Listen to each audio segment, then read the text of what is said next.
Hey readers, welcome back to Reads with Room B with me, Room B. First, I want to start by saying a huge thank you to all of my readers who have shown me such amazing support. Next, I also need to apologize to you, dear readers, for not posting a chapter of our other story, which was meant to be read and released in conjunction with a chapter of Peter Pan. That read is Gumshoes by Russell Nolte. I promise in the future not to miss a week. Right, let's get into our read. And today I'm having to read off my phone, so I apologize if I stop for a second. Right, Gumshoes, Chapter 3, Damsel in Distress.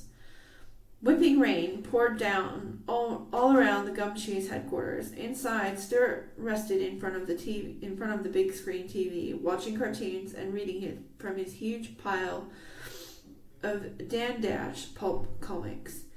He patted his feet against the arm of the beat-up couch, which across he sprawled.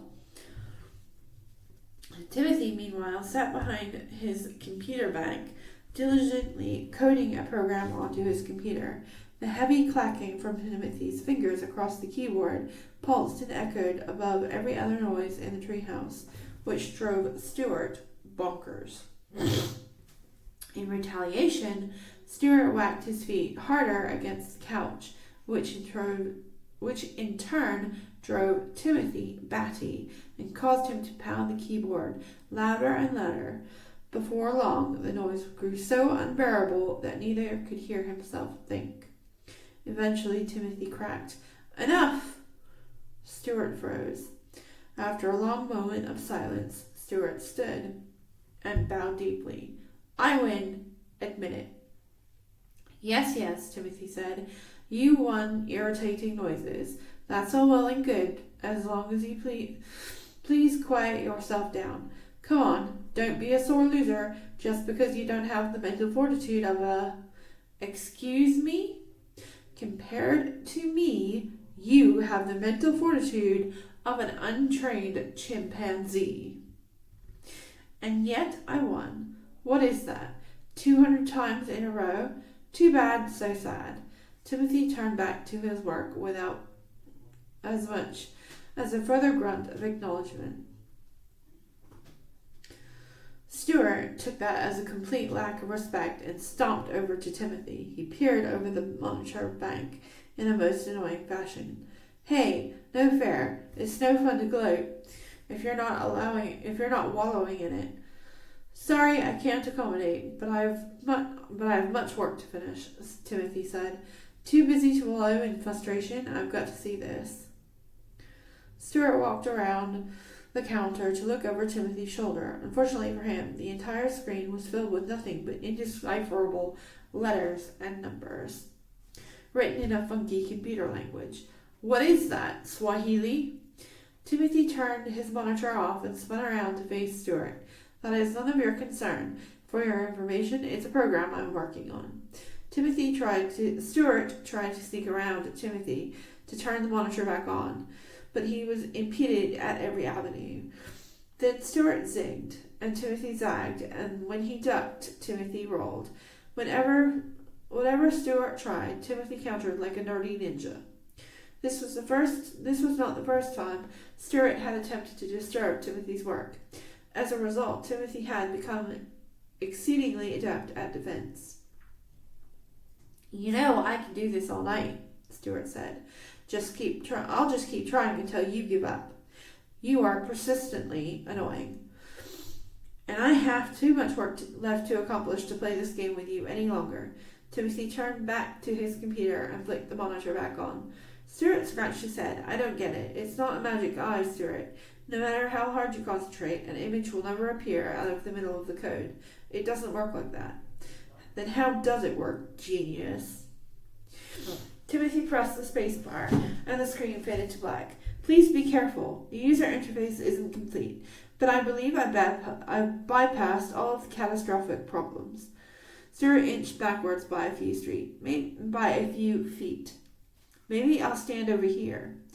The screen popped to life. A big, slimy-looking caterpillar inched its way across the screen, eating every piece of code in its path. The more it ate, the bigger it grew, until eventually the caterpillar reached the center of the screen. It turned to look at Timothy, a big smile, smiling a big grin. Timothy touched the screen to tickle under the caterpillar's chin, like a proud parent. "Hello, little one." "You've got weird tastes," Stuart said. Stuart watched the caterpillar wrap itself in a cocoon of its own making. Once the caterpillar became fully enveloped, the cocoon pulsated. "That's what it does?" said Stuart. "Pretty lame if you ask me." Give it a minute," said Timothy. "Wait until it reaches maturity." "I've already given it a minute. 1 minute of my life that I'll never get back." After pulsating for several mind-numbing minutes,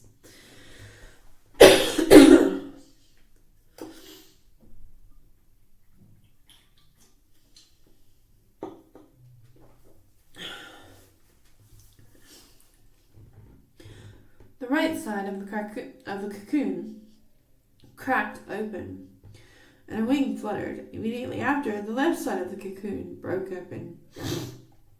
A second wing emerged and flapped, and finally, the entire on-screen cocoon exploded.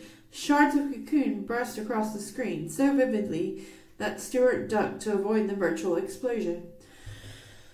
The brown moth at the center of the shards flapped its wings while waiting for a command.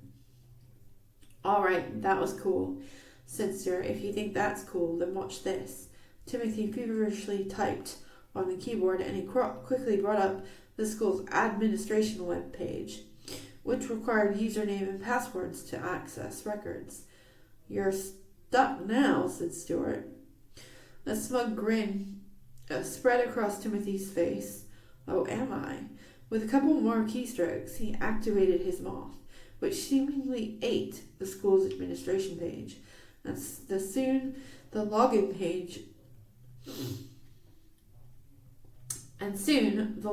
screen dissolved. "Sorry about that. Bingo," said Timothy. Stuart looked. "Access granted. Welcome, Vice Principal Torres." Wow. Timothy looked like a proud mother. "I can access personnel records, sick days, change grades, and even review the personnel file for any student." "Okay, now I'm sufficiently impressed. Move over and let's see what this puppy can do." "Oh no, it's not a puppy. It's the Similiscoposis pachydelia, or Packard's concealer moth to the layman. And the next logical evolution of the traditional worm, you see." "Dude, I don't care. I just want to play with it." Stuart pushed Timothy out of the chair and cracked his knuckles and took a seat in front of the keyboard. "What to do first? Just don't get us into any trouble. There are still some bugs to work out." Timothy caught himself making a pun and chuckled. "Get it? Bugs, because it's a bug?" Timothy's prattle gave Stuart an idea. He clicked onto the personnel records panel and typed in Timothy's name. "What are you doing, Stuart? This isn't funny. How about Dingus McGee?" Stuart typed Dingus McGee in the file where the name Timothy Jorgensen had been. "And let's make you female." "Much better." "Hey, not funny. I have the appropriate anatomical requirements for my gender, and yet it says female right here." "Not for long." Timothy grabbed the keyboard and at one end as Stuart grabbed the other, and then as lightning violently crashed around them, they unintentionally smashed countless keys. Timothy knocked Stuart onto the desk and crashed. The crash jostled the mouse, moving the cursor closer to the submit button. Timothy yelled when he noticed the cursor was hovering over the submit button, but that would just startle Stuart, and Stuart fall sent the monitor flying. Timothy caught it, but something had come loose. The screen had gone white. This is not good. Timothy said, "Did you click submit?" "I don't know, dude. I was falling, remember?" "Let's hope not. Otherwise, I might be Dingus McGee forever." "Don't worry, man. Just use the worm thing again."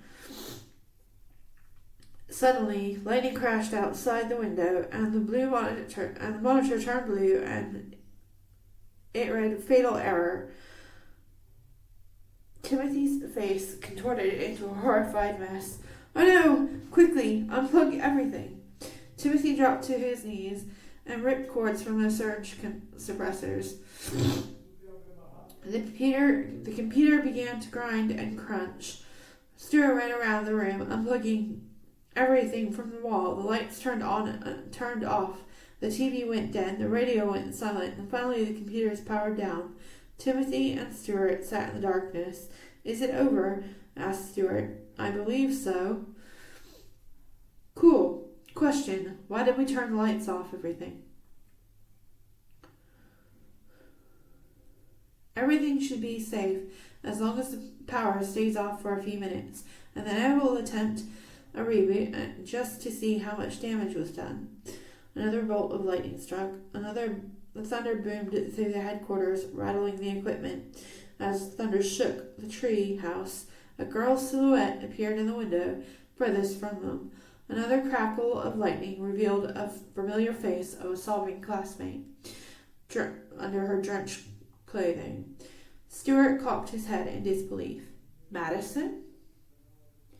And that is chapter 4. And that is chapter 3 of Gumshoes.